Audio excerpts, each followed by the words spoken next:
नमस्कार, मैं Sanjay Upadhyay. Offbeat one में आपका स्वागत है। चुनाव का दौर शुरू हो चुका है। चुनावी बैठकों का सिलसिला भी जारी है। इसी सिलसिले में मैं प्रख्यात पत्रकार नीरजा चौधरी की एक पंक्ति आपको सुना रहा हूँ। इलेक्शन को लेकर, इंडियन पॉलिटिक्स को लेकर। वह एक किताब में लिखती हैं कि इंडियन पॉलिटिक्स में ड्रामा है, थ्रिल है और सस्पेंस। आप देख रहे होंगे अभी ड्रामा, पॉलिटिकल ड्रामा, थ्रिल भी देख रहे होंगे और सस्पेंस भी देख रहे होंगे। सस्पेंस यह है कि किस पार्टी को कितनी सीटें मिलेंगी।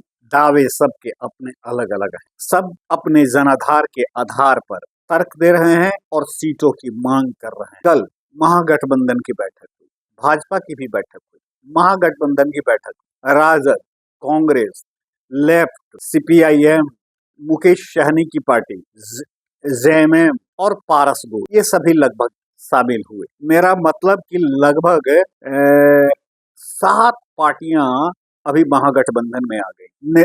बहुत क्लियर, एक सबसे बड़ा कुनबा फिलहाल गठबंधन का माना जा रहा है, गठबंधन राज्य बिहार। अब ये तेजस्वी पशोपेश में पड़ गए हैं, किसको कितनी सीटें दी जाए। दरअसल खुद तेजस्वी प्रसाद यादव वो 143 सीटों पर इलेक्शन लड़ने का मन बना चुके, जबकि कांग्रेस का कहना है कि उसे 75 सीटें चाहिए। सवाल यह भी वह कहता है, माने कांग्रेस पार्टी कहती है कि पिछले चुनाव में उसे 45 वैसी सीटें दी गई थी जो सीटें राजद के लिए भी कमजोर थी।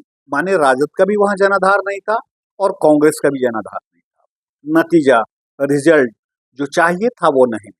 इधर लेफ्ट पार्टी में सीपीआईएमएल की बात करें, 19 सीटें मिले और इसने 12 निकाला। मेरा मतलब स्ट्राइक रेट लगभग इसका 85%। 85% में इस बार लेफ्ट पार्टी ये कह रही है, खास करके सीपीआईएमएल, उसके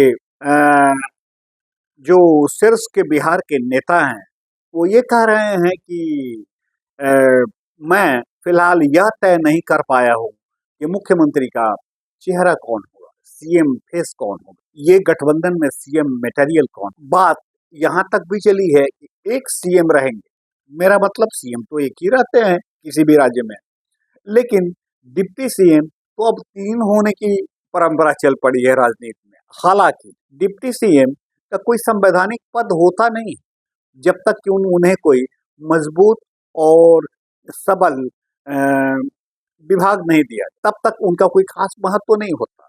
खैर, उस पर मैं बात नहीं करूंगा। संविधान की बात थोड़ी मेरी समझ से वो ज्यादा जटिल हो जाएगी। और इधर लेफ्ट में सीपीआई एमएल ही 25 मांग रही है, सीपीएम भी 7, 8, 10 मांग रही है और मुकेश सहनी भी 10 मांग रहे हैं और झारखंड मुक्ति मोर्चा भी 10 मांग रहे, 10 से 15, और पारस गुट भी 10 से 15। ऐसी स्थिति में तो बिहार में विधानसभा की सीटें 243 ही है ना, तब तो ये सीट ये खींच कर चली जा रही है लगभग 300 के आसपास।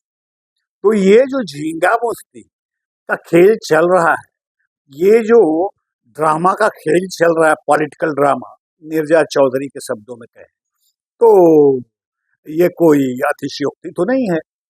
लेकिन एक चीज है जमहूरियत में, खास करके लोकतंत्र में, यह लोकतंत्र संख्या बल बड़ा माने रखता है और ये डिजिट का खेल है, यह भी माना जाता है। और ये पॉलिटिकल साइंस भी कहता है कि लोकतंत्र ये अंकों का एक गणित है और अंकों के गणित में तेजस्वी प्रसाद यादव यहाँ निकलते नजर आ रहे हैं, क्योंकि पिछले चुनाव में उन्होंने 74 सीटें लाकर उन्होंने अपनी औकात बता दी थी कि उनके पास क्षमता है और एम वाई समीकरण उनके साथ है और साथ में जिस कैंडिडेट को वो देते हैं, वो मेरा मतलब कि टिकट देते हैं और खड़ा करते हैं, उसका अपना कॉम्बिनेशन भी काम करने लगा। तो अब ये पारस गुट भी उनके साथ भी हो लिए हैं। सवाल उठता है कि वो जेएमएम ने तो इनको वहां पर टिकट भी दिया झारखंड में और टिकट देकर वहां मंत्री भी बनाया, उसका तो एक हक भी बनता है यहाँ पर टिकट मांगने का। ठीक है, यह नाप तौल और ये बार्गेनिंग चल रहा है, ये मोल जोल का ये समय चल रहा है, ये ड्रामा का भी ये समय चल रहा है। लेकिन सीएम फेस पर दीपांकर भट्टाचार्य अचानक बिगड़ जाते हैं और बिगड़ कर कहते हैं कि अभी यह तय कर पाना बड़ा मुश्किल है, क्योंकि अभी यह तो गठबंधन का दौर है, इसमें सीएम फेस कौन होगा ये कह पाना मुश्किल। अभी मेरा मतलब कि सीपीआई एमएल की स्वीकार्यता नहीं है। वैसे बैठकों का दौर लगातार जारी है, लेकिन इस जारी बैठक में ये कह पाना बड़ा ही मुश्किल सा लगता है कि ये सीएम फेस तो क्लियर है तेजस्वी प्रसाद यादव ही होंगे, भले ही दीपांकर भट्टाचार्य यह कह दें कि वो उनके फेस वैल्यू को फिलहाल गठबंधन में ये तय नहीं हुआ है। लेकिन ये जब अंकों का खेल है, अंकों का गणित है लोकतंत्र, तो उसमें वो बाजी तो मार ही ले रहे हैं। लेकिन सवाल उठता है पावर शेयर। तो अब पावर शेयर में अब तो यह देखना होगा कि भारतीय जनता पार्टी की सरकार बनती है, ये मेरा मतलब एनडीए की सरकार बनती है, या फिर इंडी गठबंधन की सरकार। तो अगर बीजेपी की सरकार बनी, मेरा मतलब कि एनडीए की सरकार बनी, तब तो इनके जितने भी हसीन सपने हैं, मेरा मतलब इंडी गठबंधन के, ये सपने ये दीवा स्वप्न बनकर रहे। लेकिन एक बात और है, अगर कहीं ये परिणाम चौंकाने वाला दिया, वैसी स्थिति में सीएम फेस होगा, मेरा मतलब जो अधिक सीटें लाएगा। हाँ, अब बात रही डिप्टी सीएम की, तो डिप्टी सीएम में कांग्रेस भी चाहेगा। सीपीआई एमएल को सीटें कम मिली थी, बावजूद उसने 12 सीटें लाई। वो गठबंधन ऑलरेडी उसका सीपीआई एम से भी है और सीपीएम से भी है। तो ऐसी स्थिति में वो बड़ा दिलचस्प है ये एक ड्रामा और ये सस्पेंस। तो नीरजा चौधरी की उस पुस्तक की पंक्ति मुझे याद आ गई कि इंडियन पॉलिटिक्स एक सस्पेंस है, एक ड्रामा है और एक थ्रिल भी।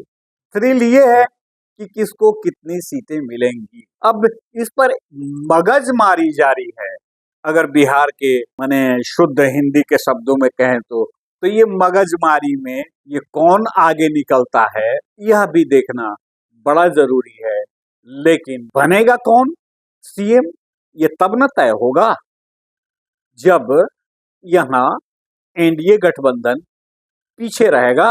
लेकिन अगर इंडी महागठबंधन आगे बढ़ेगा तो हर हाल में, या फिर लोकतांत्रिक प्रक्रिया, लोकतांत्रिक परंपरा के अनुसार सीएम फेस तो वही होगा जिसकी सीटें सबसे अधिक आएंगी। मेरा मतलब राजद एक सर्वमान्य और सर्वविदित एक पार्टी है और तेजस्वी प्रसाद यादव की स्वीकार्यता राष्ट्रीय जनता दल में तो हो ही चुकी और सबसे बड़ी पार्टी है, एमओआई है। सीपीआई एमएल का उतना विस्तार नहीं है, जेएमएम का भी उतना विस्तार नहीं है, वो बॉर्डर पर कहीं लड़ेंगे, मेरा मतलब कि झारखंड बिहार के बॉर्डर। तो यही बात है, धींगा मुश्ती जारी है और ये कुश्ती तो नहीं हो रही है, लेकिन धींगा मुश्ती ये जारी है। लेकिन ये गणित की अगर बात करें, अगर अंकों के गणित की बात करें, तो लोकतंत्र में सीटें जिसकी अधिक आएंगी, जो लीडर होगा उन सीटों का, माने उस पार्टी का, तो सीएम फेस तो वही बनेगा। और अगर इंडी महागठबंधन में सीटें अधिक लाते हैं तेजस्वी प्रसाद यादव, तो निर्विवाद सीएम फेस वही होंगे। ये सब ऐसा प्रेक्षक कह रहा है। प्रेक्षक कह रहे हैं कि ये सारी बातें हो रही हैं एक प्रेशर पॉलिटिक्स देने के लिए, करने के लिए, सीटों को अधिक से अधिक प्राप्त कर। तो ठीक है, ये ड्रामा अभी चलता रहेगा और ये सस्पेंस अभी बरकरार रहे। तो इस सस्पेंस को देखना है। धन्यवाद, फिर मैं मिलूंगा, तब तक के लिए मैं इजाजत चाहता हूं। मैं संजय उपाध्याय, आप देख रहे हैं ऑफबीट 1। अगर खबर अच्छी लगे तो आप सब्सक्राइब करें, लाइक करें और बटन दबाएं, इससे मुझे खुशी हो। धन्यवाद।